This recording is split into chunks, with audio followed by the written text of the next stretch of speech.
Hello and welcome to Obit Kika. আজি আমি এই ভিডিওটোত আলোচনা কৰিম আৰ্টিকল 1 পৰা আৰ্টিকল 4 লৈকে মানে পাৰ্ট 1 অফ আৱাৰ কনষ্টিটিউশ্যন য'ত আমি ইউনিয়ন এণ্ড ইটছ টেৰিটৰিজৰ কথা পাওঁ এতিয়ালৈকে আমি ইণ্ডিয়ান পলিটিৰ কনষ্টিটিউশ্যনৰ হিষ্টৰিকেল বেকগ্ৰাউণ্ড কেনেকৈ কনষ্টিটিউশ্যনখন গঠন হৈছিল কোন কোন দেশৰ কনষ্টিটিউশ্যনৰ প্ৰভাৱ আমাৰ দেশৰ কনষ্টিটিউশ্যনত আছে তাৰ এটা চমু আভাস পালোঁ কনষ্টিটিউশ্যনৰ প্ৰধান বৈশিষ্ট্যসমূহ কি আৰু প্ৰিএম্বল কি হয় সেয়াও আমি চালোঁ আজি প্ৰথমতে আমি চাওঁ আৰ্টিকল 1 আৰ্টিকল 1ত কি লিখা আছে আমি দেখিছোঁ আৰ্টিকল 1ৰ ক্লজ 1 ক্লজ 2 ক্লজ 3 এইবোৰ যদি আমি পঢ়ি চাওঁ তাৰ পৰা আমি তিনিটা ইনফৰমেশ্যন পাওঁ সেইকেইটা হৈছে name of the country type of polity আৰু territorial area of the country নামৰ বাবে অলপ কনফিউজন আছিল কনষ্টিটিউৱেণ্ট এছেম্বলি যেতিয়া আমাৰ দেশৰ নাম ঠিক কৰিব লৈছিল তেতিয়া কিছুৱে আমাৰ ট্ৰেডিশ্যনেল নাম মানে ভাৰত আৰু কিছুৱে মডাৰ্ণ নাম ইণ্ডিয়া ৰাখিব লাগে বুলি কৈছিল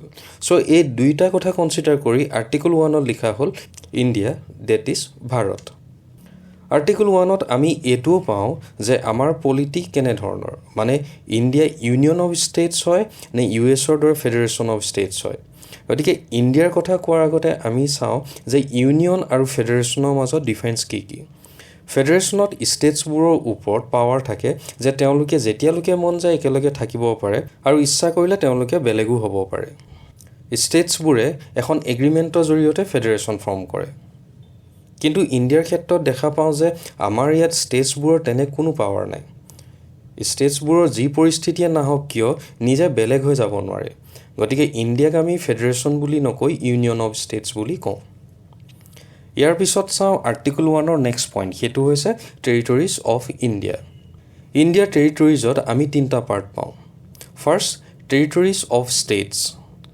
ইউনিয়ন টেৰিটৰিজ আৰু territories that may be acquired by the government of India মানে ইন ফিউচাৰ ইণ্ডিয়াই যিবোৰ প্লেচ একুৱাৰ কৰিব ইয়াত কোৱা territory of India union of ইণ্ডিয়াতকৈ ৱাইডাৰ এক্সপ্ৰেছন কাৰণ ইউনিয়ন অফ ইণ্ডিয়াত কেৱল ষ্টেটছবোৰ আছে কিন্তু টেৰিটৰি অফ ইণ্ডিয়াত কেৱল ষ্টেটছবোৰেই নহয় ইউনিয়ন টেৰিটৰিজ এণ্ড একুৱেৰ টেৰিটৰিজবোৰ ইনক্লুড কৰা হৈছে এতিয়া আমাৰ মনত এটা প্ৰশ্ন আহিব পাৰে যে আগৰ দিনত ৰজাসকলে যুদ্ধ কৰি বেলেগৰ ৰাজ্য লৈছিল কিন্তু এতিয়া জানো আমাৰ গভৰ্ণমেণ্টে বেলেগ ষ্টেটছ ল'ব পাৰিব হয় এতিয়াও পাৰে ইণ্টাৰনেশ্যনেলি একচেপ্টেড কিছুমান লজৰ জৰিয়তে তাৰ কেইটামান উদাহৰণ হ'ল গোৱা দমন এণ্ড ডিউ পুডুচেৰী ছিকিম এই ষ্টেটছবোৰ আমাৰ কনষ্টিটিউশ্যন হোৱাৰ পিছত আমাৰ ইণ্ডিয়াৰ পাৰ্ট কৰা হৈছিল আৰ্টিকল 2ত আমি দেখিম যে ইউনিয়ন টেৰিটৰিজ অৰ একুৱেৰ্ড টেৰিটৰিজৰ যিকোনো প্লেচক পাৰ্লিয়ামেণ্টে ষ্টেটছ ডিক্লেয়াৰ কৰিব পাৰে মানে আৰ্টিকল 2য়ে সেইবোৰ প্লেচৰ লগত ডিল কৰে যিবোৰ আমাৰ ইউনিয়ন অফ ইণ্ডিয়াৰ পাৰ্ট নহয় আৰু আৰ্টিকল 2ৰ জৰিয়তে আমি সেইবোৰ প্লেচক ইউনিয়ন অফ ইণ্ডিয়াত ইনক্লুড কৰিব পাৰোঁ দেন আহোঁ আৰ্টিকল 3 আৰ্টিকল 3ত সেইবোৰ ষ্টেটছৰ কথা কোৱা হয় যিবোৰ অলৰেডি ইণ্ডিয়াৰ ষ্টেটছ হয় আৰ্টিকল 3য়ে আমাৰ ইণ্ডিয়াৰ পাৰ্লিয়ামেণ্টক দিয়া অধিকাৰকেইটা হৈছে ফৰ্ম এ নিউ ষ্টেট এখন নতুন ষ্টেট ফৰ্ম কৰিব পাৰে increase the area of any state ষ্টেটৰ এৰিয়া বঢ়াব পাৰে diminish the area of any ষ্টেটৰ এৰিয়া কমাব পাৰে alter the boundaries of any state মানে ষ্টেটৰ চাৰিসীমাৰ সালসলনি কৰিব পাৰে আৰু alter the name of any state এখন ষ্টেটৰ নাম সলাব পাৰে কিন্তু আৰ্টিকল 3 জৰিয়তে এনে কৰাৰ দুটা কণ্ডিশ্যন আছে সেইকেইটা হৈছে এনে যিকোনো বিল পাৰ্লিয়ামেণ্টত উপস্থাপন কৰাৰ আগত প্ৰেছিডেণ্টৰ প্ৰায়ৰ ৰিকমেণ্ডেশ্যন থাকিব লাগিব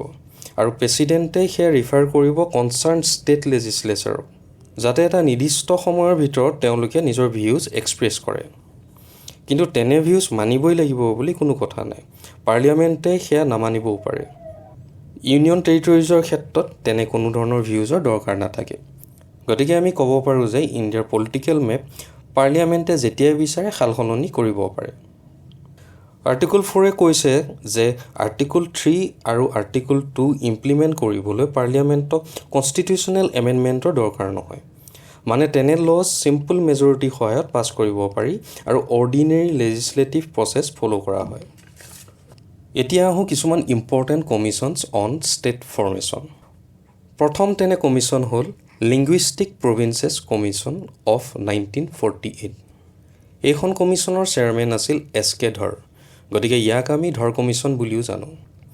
এইখন কমিশ্যন গঠন কৰা হৈছিল ভাষাৰ ওপৰত বেছ কৰি ষ্টেটছ ফৰ্ম কৰিব পাৰি নে নোৱাৰি সেয়া বুজিবলৈ।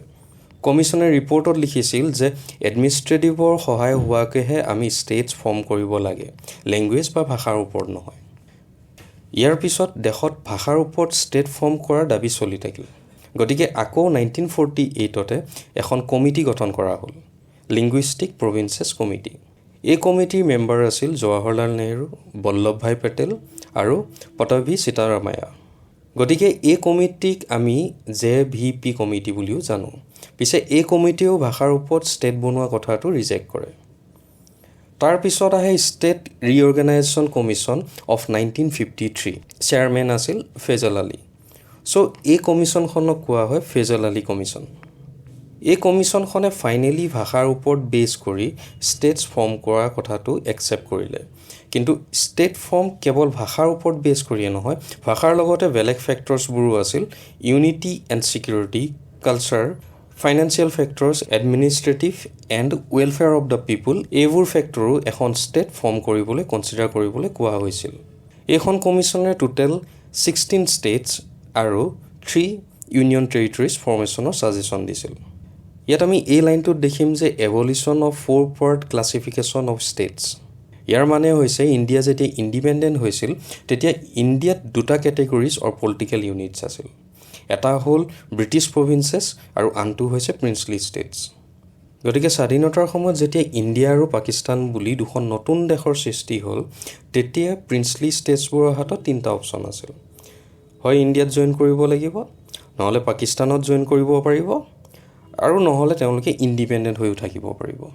1950 কনষ্টিটিউশ্যনত ষ্টেটছ আৰু ইউনিয়ন টেৰিটৰিজৰ 4টা ক্লাছিফিকেশ্যন আহিছিল। পাৰ্ট এ, ব্ৰিটিছ ইণ্ডিয়া গভৰ্ণৰৰ আণ্ডাৰত থকা states. Part B, princely states যাৰ নিজৰ লেজিছলেচাৰ আছিল। পাৰ্ট চি, ব্ৰিটিছ ইণ্ডিয়াৰ চিফ কমিশ্যনাৰৰ আণ্ডাৰত থকা এৰিয়াবোৰ। আৰু পাৰ্ট ডি আছিল আন্দামান এণ্ড নিকোবাৰ আইলেণ্ডছ। এই A, B, C আৰু D পাৰ্টছবোৰ ফেজল আলী কমিশ্যনে এবলিছ কৰাৰ ছাজেশ্যন দিছিল। আমাৰ দেশৰ প্ৰথমখন ভাষাৰ ওপৰত ভিত্তি কৰি হোৱা ষ্টেট হ'ল অন্ধ্ৰপ্ৰদেশ, যিখন ফৰ্ম হৈছিল 1953। ফেজল আলী কমিশ্যন তাৰ পাছতে ফৰ্ম কৰা হৈছিল। ফেজল আলী কমিশ্যনৰ ৰিপৰ্টৰ ওপৰত বেছ কৰি ফৰ্ম হৈছিল ষ্টেটছ ৰিঅৰ্গেনাইজেশ্যন এক্ট অফ 1956। এই পাৰ্টৰ পৰা আহিব পৰা ইম্পৰ্টেণ্ট কুৱেশ্যনছবোৰ এনে হ'ব পাৰে: নাগালেণ্ডে কেতিয়া ষ্টেটহুড পাইছিল? অসমৰ পৰা মেঘালয় কেতিয়া ছেপাৰেট হৈছিল? নাইবা তামিলনাডুৰ আগৰ নাম কি আছিল? এনেধৰণৰ কুৱেশ্যনছবোৰ ইম্পৰ্টেণ্ট। এইবোৰৰ বাবে আমি ভৱিষ্যতে MCQ এটা ভিডিঅ' দিবলৈ যত্ন কৰিম। আজিলৈ ইমানতে সামৰিছোঁ। ধন্যবাদ।